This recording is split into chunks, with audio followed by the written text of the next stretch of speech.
Saludos, amigos y amigas de La Respuesta. En la semana se produjo algo que cuantas veces ocurre mueve la atención de mucha gente porque despierta el interés de saber cómo quedó. Me refiero al discurso pronunciado por el señor presidente de la República en la Asamblea General de Naciones Unidas, creo que la 73, el martes de esta semana. Algunos amigos me han hecho la pregunta de siempre: ¿qué te pareció? Otros escépticos: ¿qué dijo? ¿Valió la pena? ¿Tocó los temas? Cada quien con sus ideas preconcebidas, fundamentalmente los que no tienen interés en saber el significado de un discurso plenamente. Con los discursos presidenciales, yo he tenido siempre el cuidado de advertir a mis amigos: oigan, los presidentes no redactan sus discursos esenciales. En todos los gobiernos existen redactores de discurso. Quizás la más brillante de las muestras es la que tuvo el presidente Kennedy, que tenía 3 o 4 redactores de discurso que eran intelectuales muy sólidos, gente muy vinculada a él, y se contaba que él, cuando ellos le enviaban alguna minuta de las cosas que estaban concibiendo, lo que debía decir y cómo decirlo, él tomaba una pluma y le hacía observaciones al margen o detrás. No creo en esto, no me parece bien, dilo de otro modo. Es decir, él le enmendaba la plana a sus redactores, que eran todos de su nivel, porque Kennedy era un gran orador, había sido un senador formidable y tenía elocuencia y muy preparado. Hay muchísimas anécdotas en el mundo sobre los discursos presidenciales. Una de ellas, la que a mí más me conmueve, es la de Abraham Lincoln. Lincoln tenía una gracia y un gracejo enorme para contar anécdotas sabias, profundas. Y la élite intelectual norteamericana de su tiempo le tenía cierto desprecio, como que era un hacedor de cuentos. Y le trajeron, para la celebración del aniversario de la batalla de Gettysburg, con la que terminara la guerra civil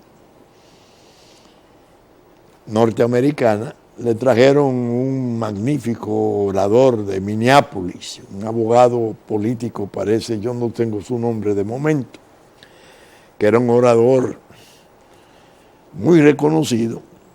Entre las cosas, así por lo menos lo entreví en la biografía de Ludwig sobre Lincoln, lo querían más o menos humillar a Lincoln. Le traían una estrella a este conversador, dicen los franceses, este causerie, habla mucho, disparate y cosas, pero no es profundo. Era la gente que en el fondo lo adversaba. Y cuando iban en el tren, Lincoln hizo unas cuartillas, su discurso de Gettysburg, que pasó a ser un ícono, que sigue siendo un referente. Mano escribió en el tren lo que iba a leer. El otro traería sus documentos y sus papeles, pero lo que prevaleció fue Abraham Lincoln.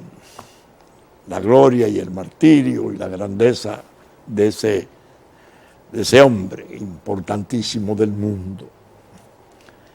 Ha habido anécdotas de todo tipo y ha habido oradores muy buenos, presidentes oradores. Por ejemplo, nosotros teníamos aquí uno, el presidente Balaguer, que ese pronunciaba discursos, sobre todo en la asamblea, en la reunión conjunta, en la asamblea la reunión conjunta del Congreso. Y eran discursos espectaculares, leídos, preparados fundamentalmente por él, porque los dictaba.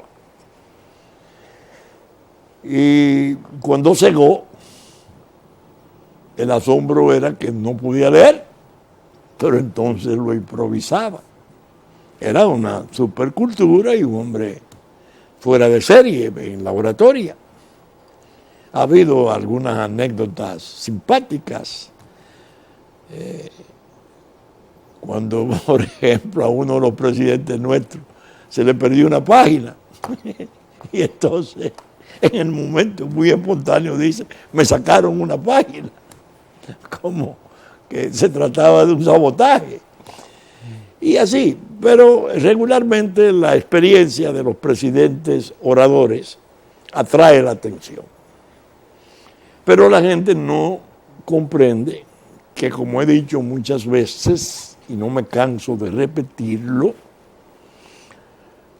el presidente, fuere cual fuere, es el funcionario más poderoso del Estado y a la vez el más débil.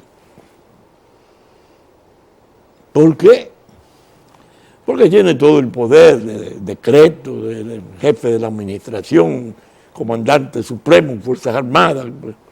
Bueno, pero es débil porque está sujeto a la calidad de la lealtad debida por funcionarios y asesores.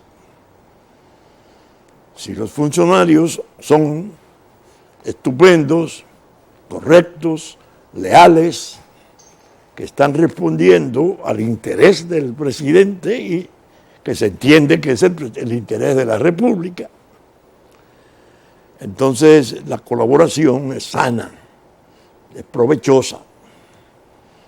Si por el contrario, el colaborador o el asesor, por las razones que fuere, tiene sus agendas, sus creencias, sus ideas, sin importarle mayormente la cuestión de si el presidente queda o no bien en lo que propone, entonces el asesoramiento es deficiente y hace deslucir al presidente en el caso de la redacción de los discursos.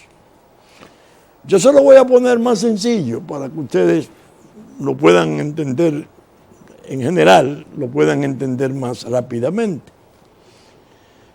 Cuando el presidente Medina pronunció un discurso corto, improvisado, en una reunión de Hueselac en La Habana, que terminó siendo aplaudido por presidentes de América Latina, en un evento donde no se aplaude, a su lado estaba el primer ministro Montalvo.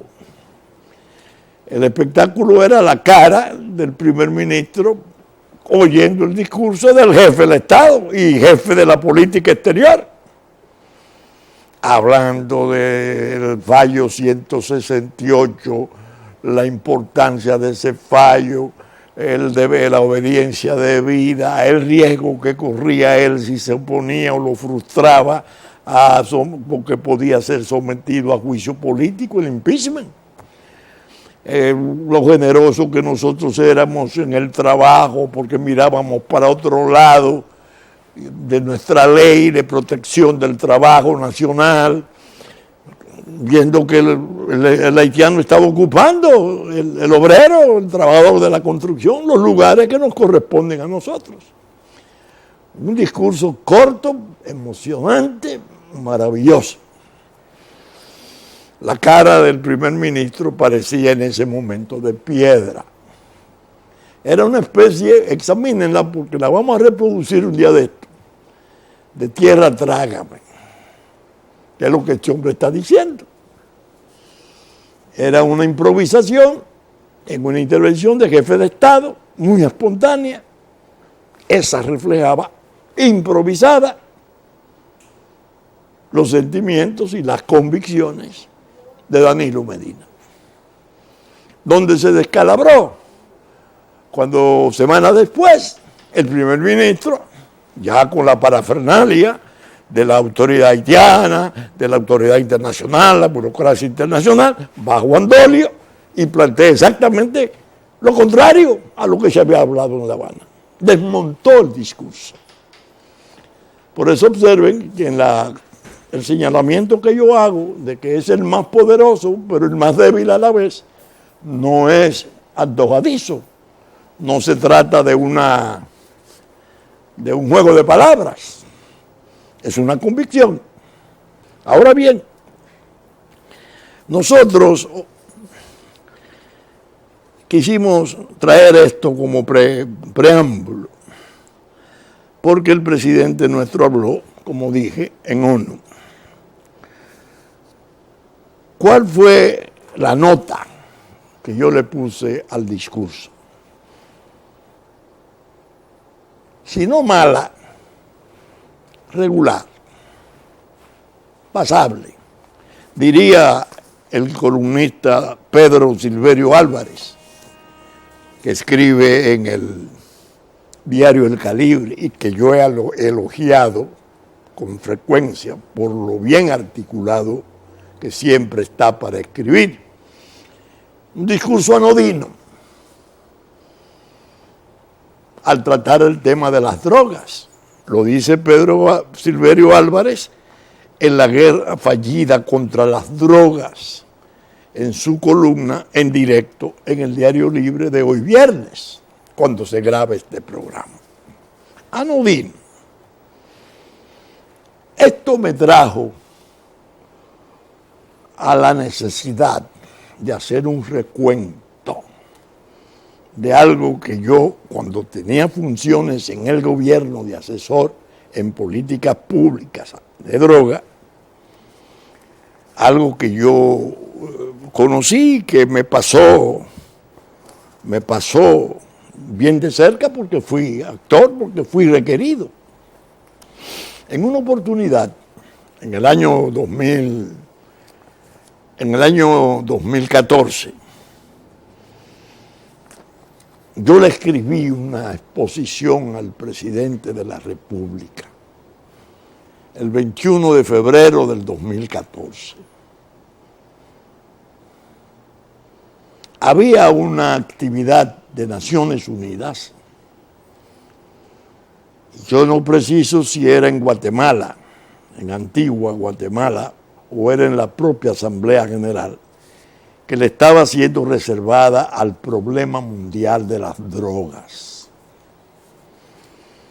Nos encontramos, no recuerdo la circunstancia, en el edificio, en el aeropuerto internacional, pero el edificio de la Policía de Control de los Aeropuertos. Creo que había una inauguración de algo. Y el presidente me dice, doctor, hay una conferencia sobre una cuestión de la legalización de la marihuana. Y yo quisiera conocer su opinión. ¿Usted me puede ofrecer un informe? O cómo no.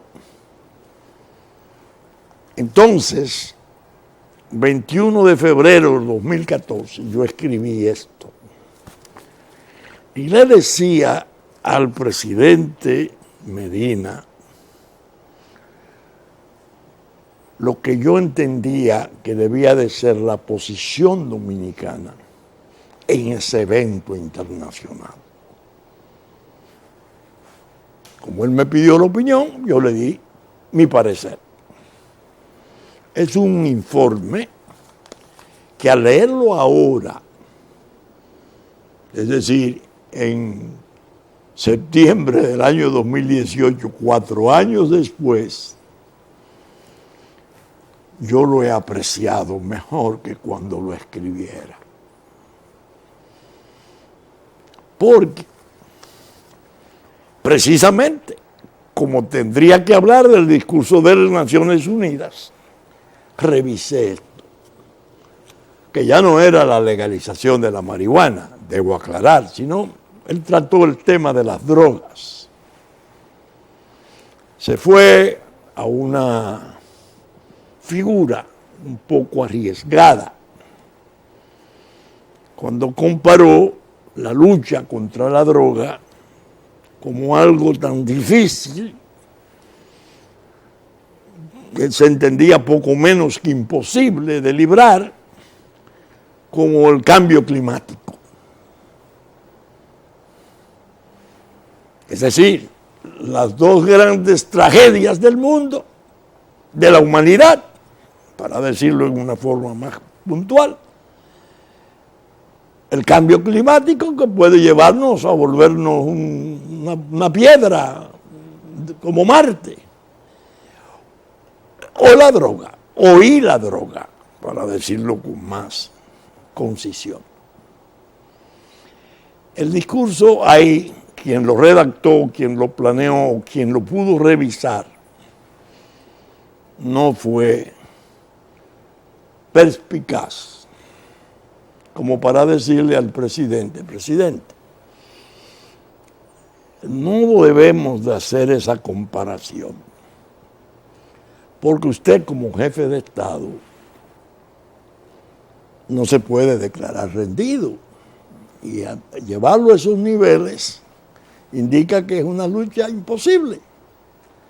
Además, políticamente vamos a observar con cierta astucia, porque hay que tenerla en esos casos, que el jefe de Estado americano no cree en el cambio climático.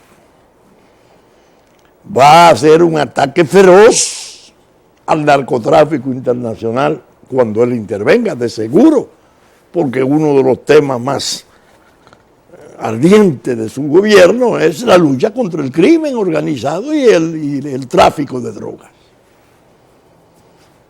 No creo que sea prudente ponerla. Si yo hubiese estado viendo el discurso redactado, me imagino, o co-redactado por el primer ministro, que es un redactor excelente, hubiese dicho así: no, presidente, es preferible hacer un discurso sobre la droga más fogoso, más serio, más agresivo. Vamos a definir nuestro problema. Vamos a quejarnos de que hace apenas unos días aquí en el Consejo de Seguridad la señora Haley,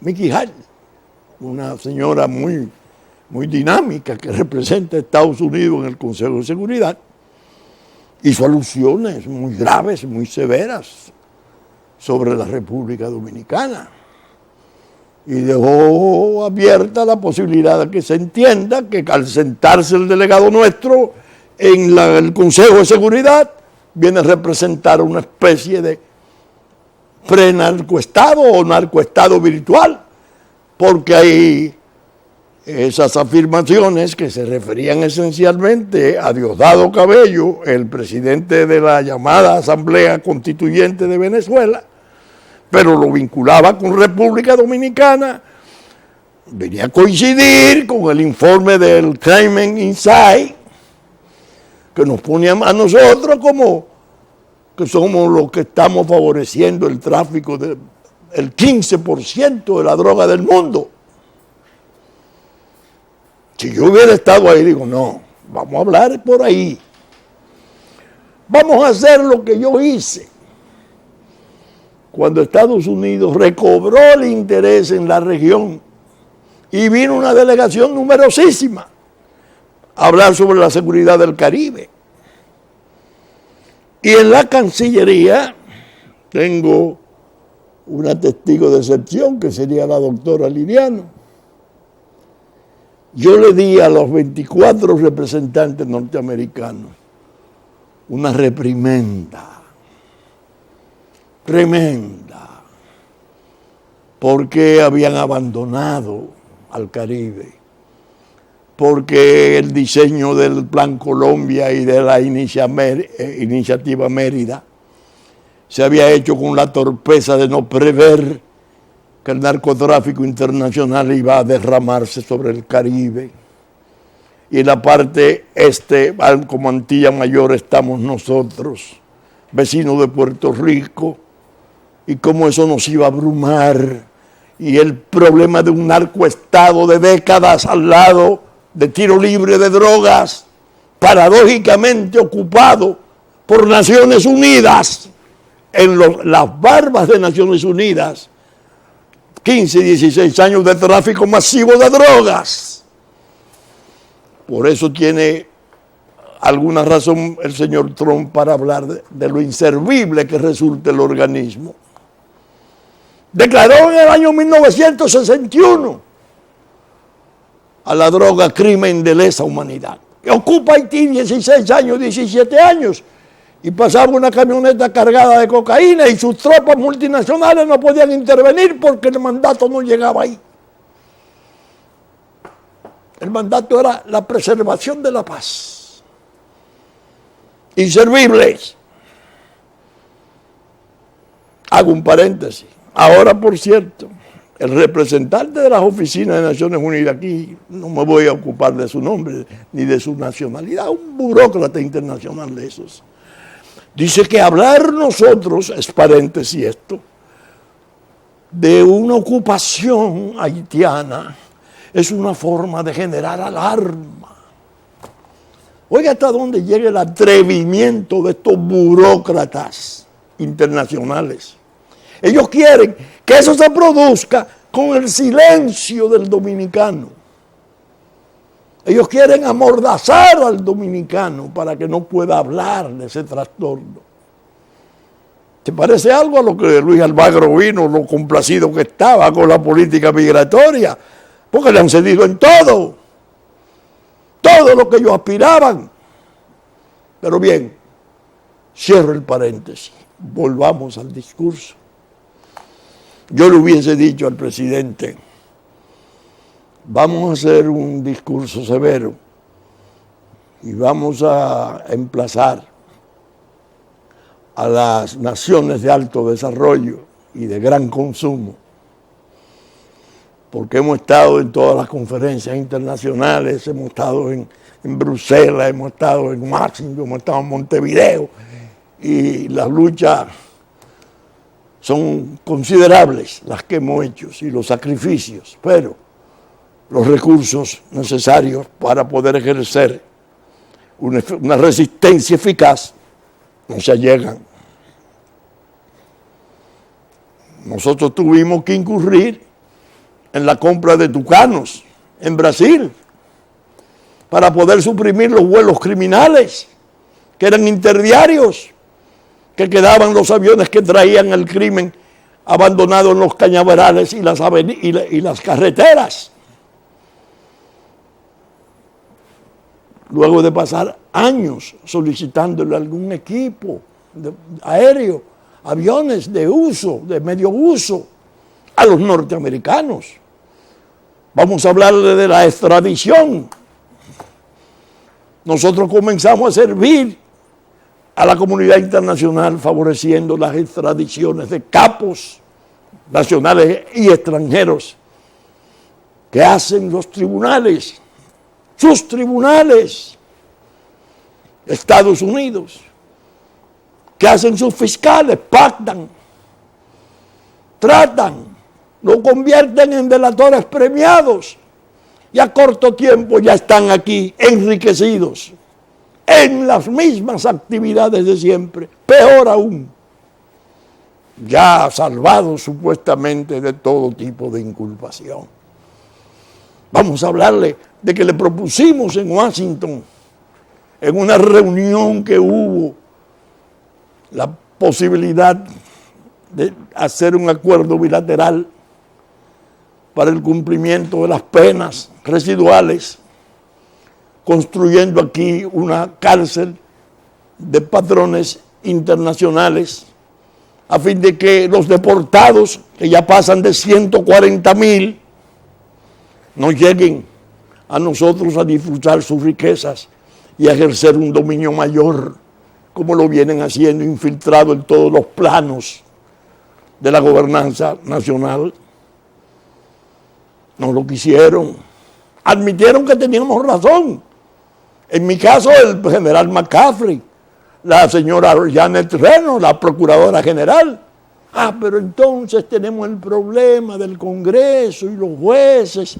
Bueno, entonces ustedes pretenden que nosotros sirvamos en esta lucha. Nosotros somos víctimas de esta lucha. Nosotros tenemos cientos de miles de muchachos y muchachas nuestras arruinados, con sus cerebros calcinados, y no hemos podido hacer. Se han hecho esfuerzos modestos con escasos recursos, tratando de atender su curación. No podemos pensar en reinserción ni en esos patrones que se exhiben mundialmente como excelencias. Un discurso así, bien leído, que lo leyó que leyó me imagino que el PowerPoint, pero lució con una serenidad enorme, magnífica la exposición, un fluido, el léxico impecable. Era otra cosa. No lo hizo así. Bueno, haremos un esfuerzo común, tenemos que trabajar todos, muy bien. Entonces le dije a los amigos, uno de los déficits del discurso fue que no habló del problema, no migratorio, el problema de la ocupación invasiva de nuestro territorio, de cómo se nos está sobrecargando, que no podemos salir ilesos de esta experiencia, que estamos propuestos para nuestra disolución, que somos un Estado pequeño, pero legendario, que hemos estado en el principio de todo, tanto en el estado de la colonia como después en la guerra de independencia anduvimos desde siempre en la comunidad internacional, gozando de respeto.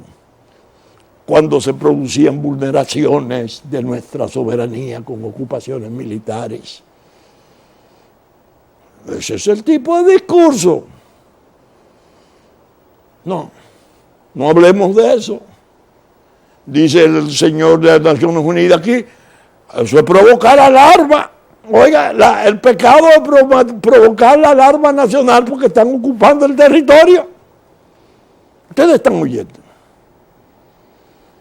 Es decir, que el discurso a grandes rasgos fue deficiente en el sentido de que los temas, el de droga, debió de ser tratado con un énfasis de defensa, de ofensa. Nosotros hemos sido víctimas de su descuido, de la ausencia de su apoyo logístico, lo que yo llamo muchas veces la protutela logística indispensable para poder contener la luz del crimen.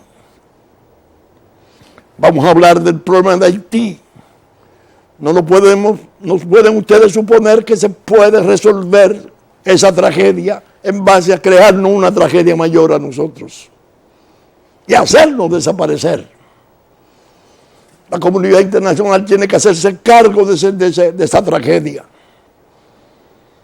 No como lo hizo cuando el tiempo de la MINUSTAH y los Clinton y el propio Bush, sino hacerlo de otro modo, casi en una especie de estado de fideicomiso para poder administrar los fondos y recursos necesarios para hacer todas las cosas que se precisan hacer allá para ayudar a ese pueblo desventurado.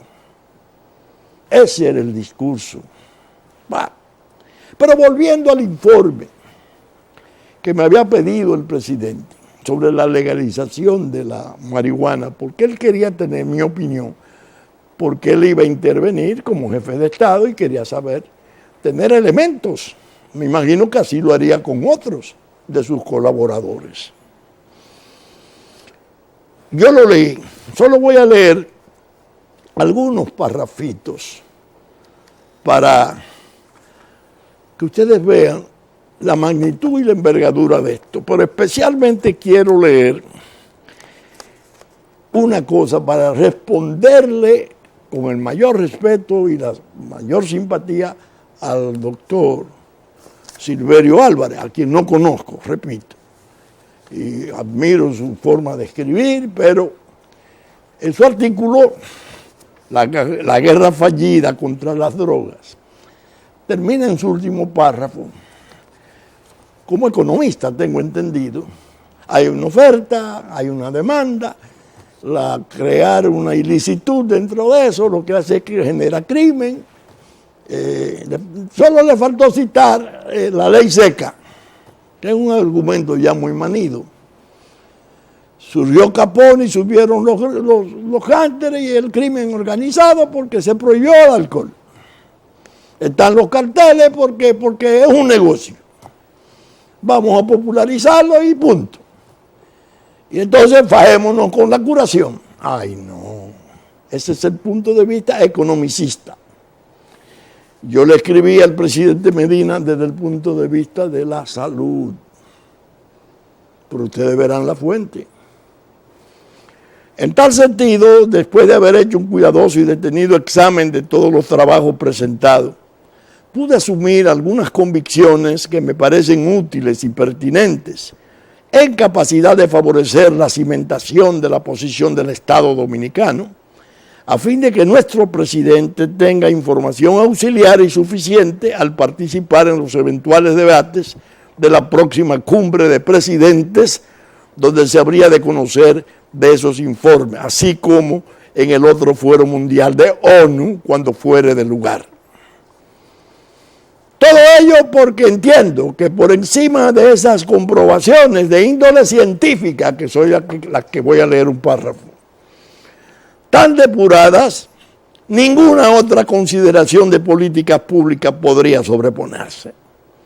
Se trata de la enfermedad, del quebranto, de la epidemia, de la anulación perturbadora de las funciones cerebrales que saben trascender como desorden inquietante desde el conflicto de las individualidades hacia la convivencia social, erigiéndose en lo que se puede considerar el gran mal de nuestros tiempos, el percance supremo que nos ofrece una trágica coyuntura como la descrita por Chateaubriand, que dijo: de repente se abre una puerta y entra silenciosamente el vicio apoyado en el brazo del crimen.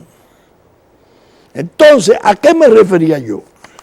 A que en Cartagena, en una reunión de jefes de Estado, había dado poder a la OEA para analizar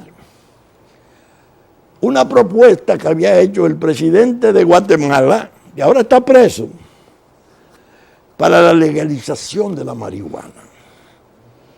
El debate en Cartagena fue interesantísimo porque a esa propuesta del presidente de Guatemala respondió el presidente de El Salvador. El de Guatemala declaraba perdida la guerra, más o menos en el sentido que la declara el economista y escritor nuestro, Silverio Álvarez. Por razones muy bien controladas. El otro en una forma un tanto burla, diciendo que la interdicción no funcionaba y que se había perdido la batalla. El de El Salvador intervino, hizo una buena exposición y dijo que no podían hablar de derrota aquellos que no habían librado batallas verdaderas.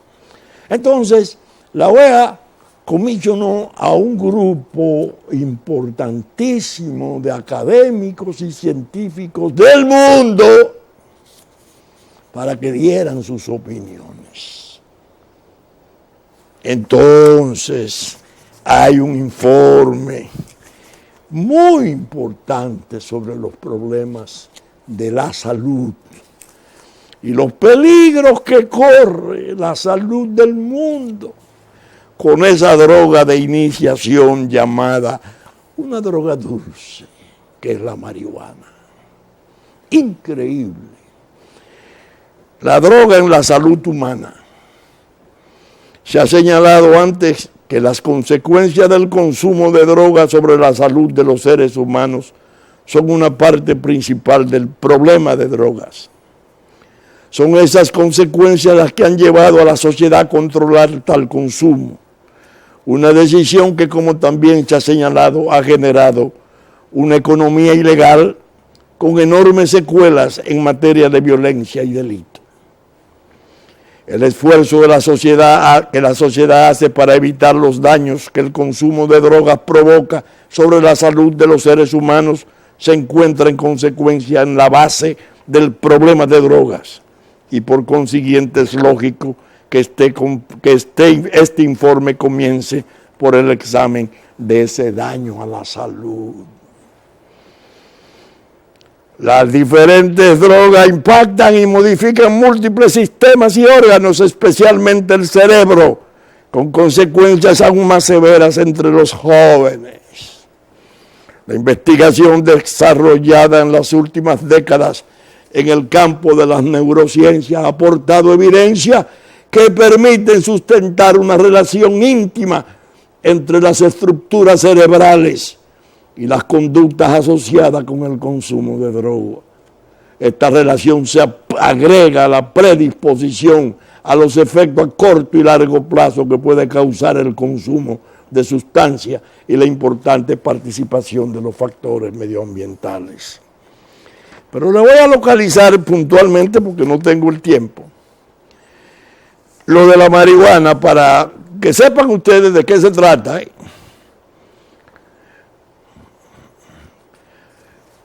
Dice aquí,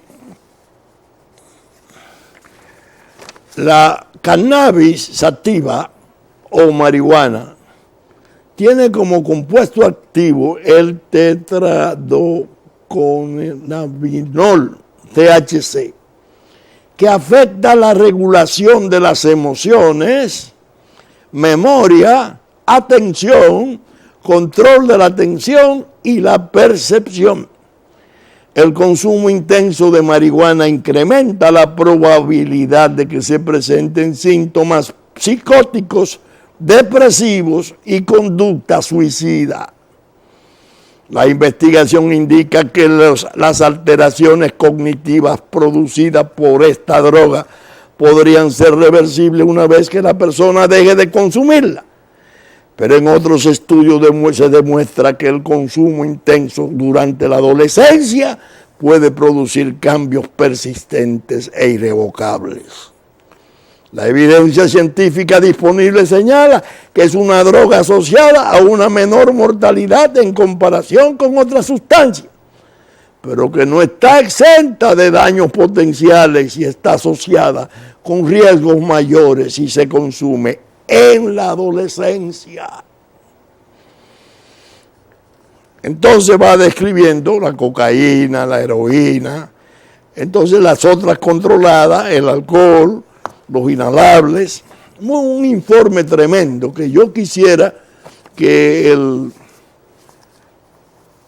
ingeniero doctor Pedro Silverio Álvarez se lo procurara para que él vea el enfoque que le dieron a OEA en ese informe, científicos de fama mundial, sobre el problema de la droga y los daños a la salud.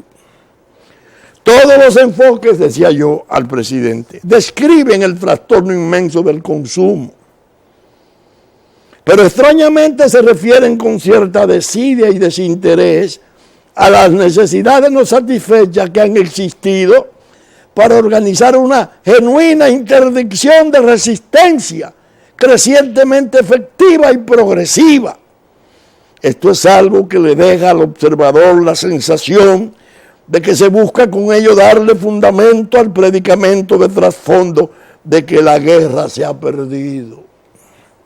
Ahí es que se origina el advenimiento de lo que se podría calificar de poesía social de parte de una cantidad de individuos de inteligencia superior que no se apartan de ilusiones utópicas, que no dan por sentado de antemano la posibilidad de cambios progresivos a través de las licencias por otorgar a la comercialización del horrendo insumo de la desgracia mayor de la familia humana. Yo le iba diciendo, la marihuana, que es la que se utiliza para poner en marcha una idea generalizada de conveniencia de la despenalización, tal como lo vienen haciendo algunos estados, tanto en América del Norte como en América del Sur, viene a resultar una engañosa invitación y una llamada que podría multiplicar en forma indescriptible y asombrosa las magnitudes y dimensiones de la fatalidad del consumo. Cuando tu hijo o tu nietecito adolescente pueda llegar a los establecimientos comerciales y en lugar de demandar un refresco o alguna bebida inocua, incluso con algún contenido mínimo de alcohol, sienta preferencia por pedir su dosis de drogas, que es más potente para sacarle del depresivo vacío vital que puede evitar en la base de su extravío. ¿Tú no crees que podrían llegar daños cerebrales con rapidez, de forma irreversible, y que podríamos llegar a tener fácilmente y en un corto plazo una sociedad de zombies? Ese informe, hay párrafos que yo marqué, pero no tengo el tiempo de leerlo. Se lo remití yo al presidente Medina. Y en ese informe le fijaba lo que yo entendía que debía de ser la posición del Estado nuestro en la discusión que se iba a llevar a cabo sobre la legalización de la marihuana. Ahora bien, volviendo al discurso de Naciones Unidas, el presidente no puede, no debe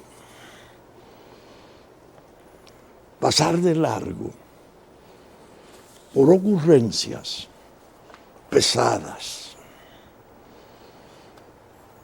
Mi consejo ha sido, ya fuera de funciones, decirle a él y a los elementos de su gobierno que han estado responsabilizados con la lucha,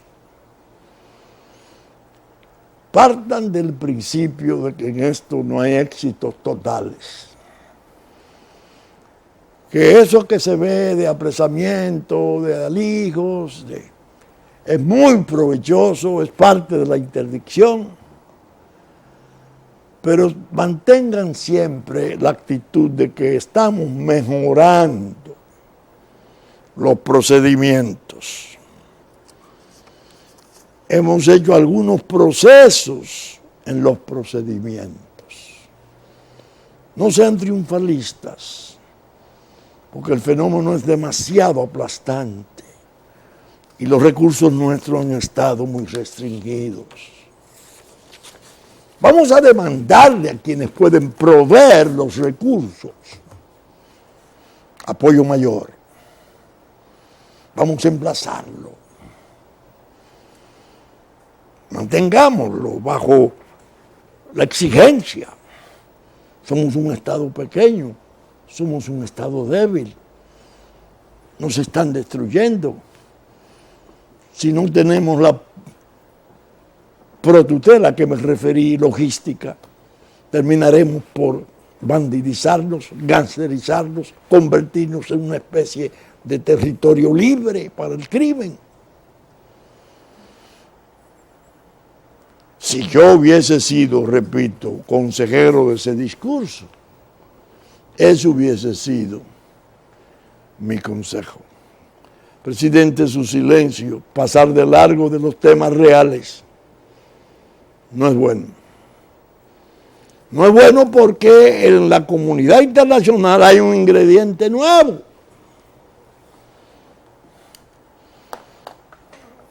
que tiene nombre, Donald Trump. Sí, señor. Objeto de todas las desconsideraciones imaginables, de todos los y las inimaginables, de todo género,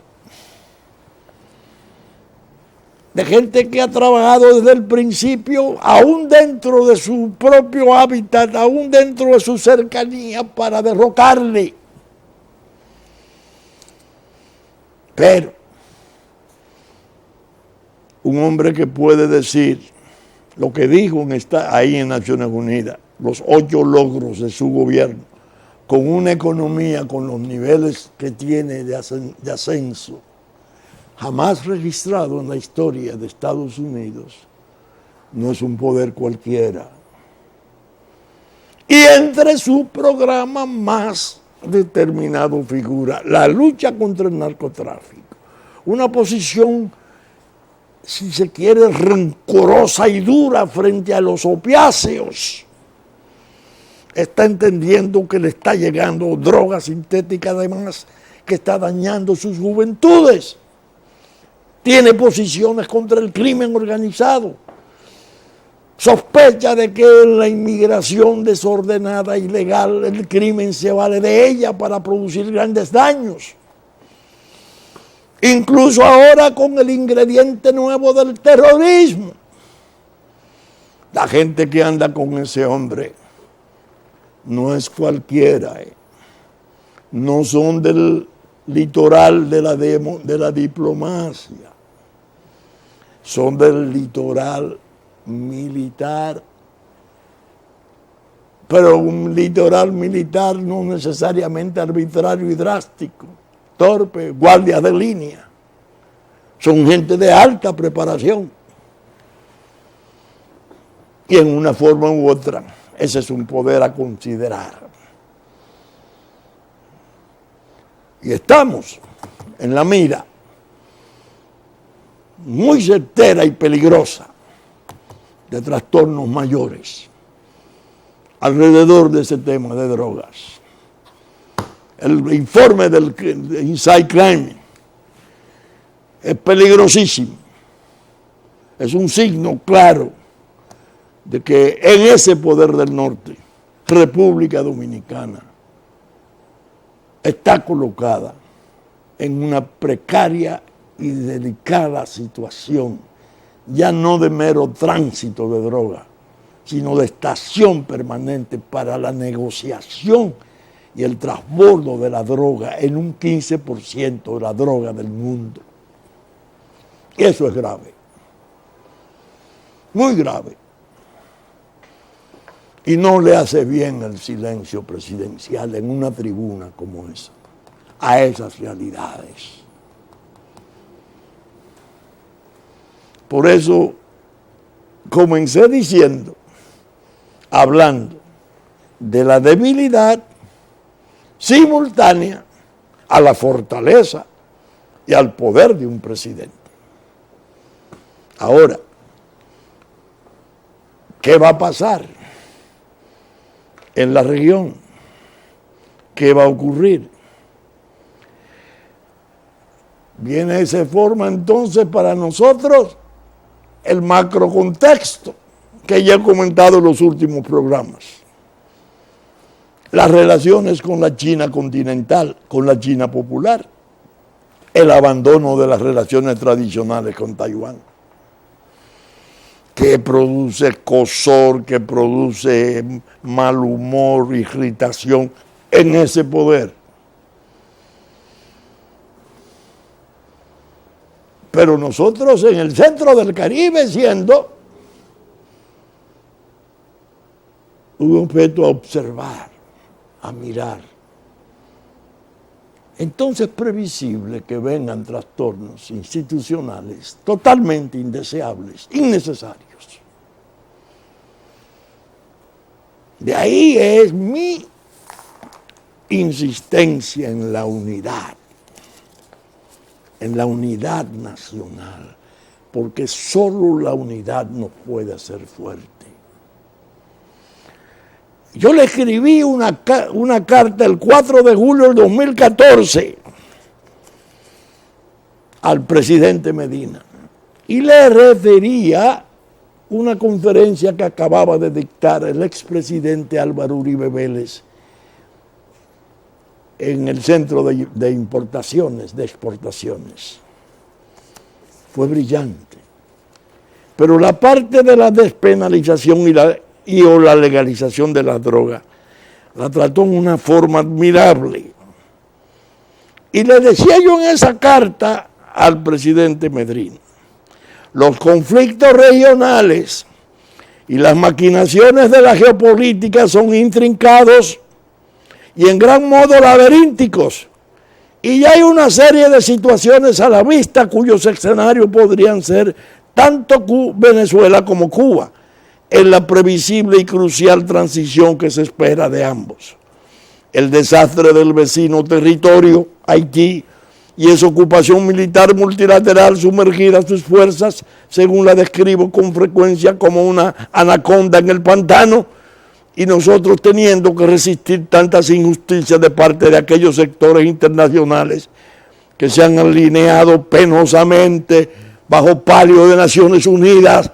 Todo ello en suma me lleva a la convicción de que usted, señor presidente, que ha transitado los 2 primeros años de su gobierno de manera ejemplar, podría confrontar en el resto de su mandato actual complicaciones muy turbias de los sucesos a sobrevenir.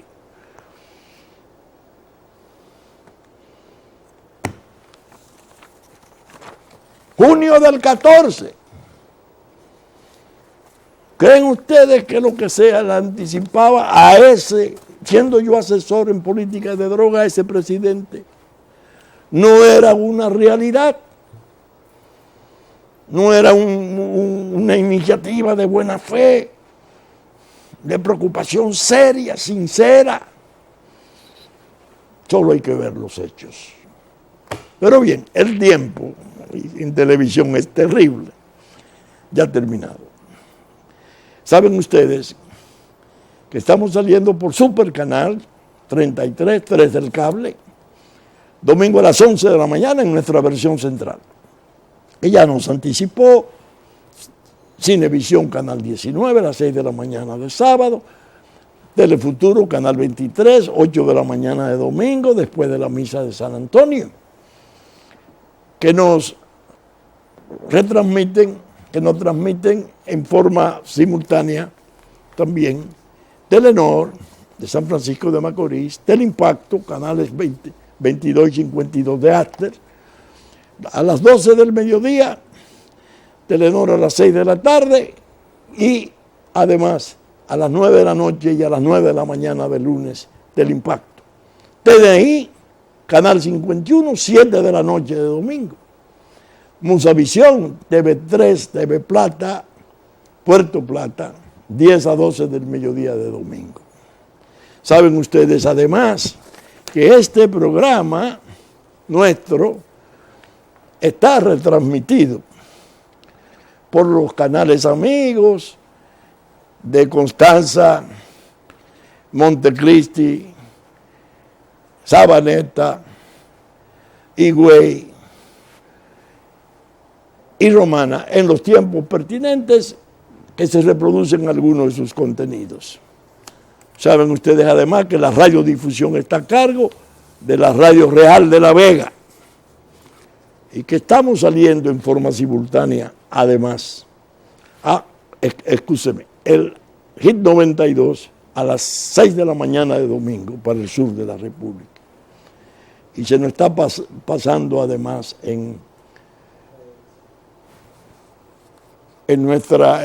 por el sistema digital en forma simultánea al producirse. Nos pueden conseguir en las distintas versiones de Facebook, Instagram y Twitter. La idea es que estamos tratando de difundir lo más que podamos la respuesta. El próximo domingo estaremos con ustedes en la entrega de una nueva respuesta. El próximo fin de semana, para ser exacto. Muchas gracias y hasta entonces.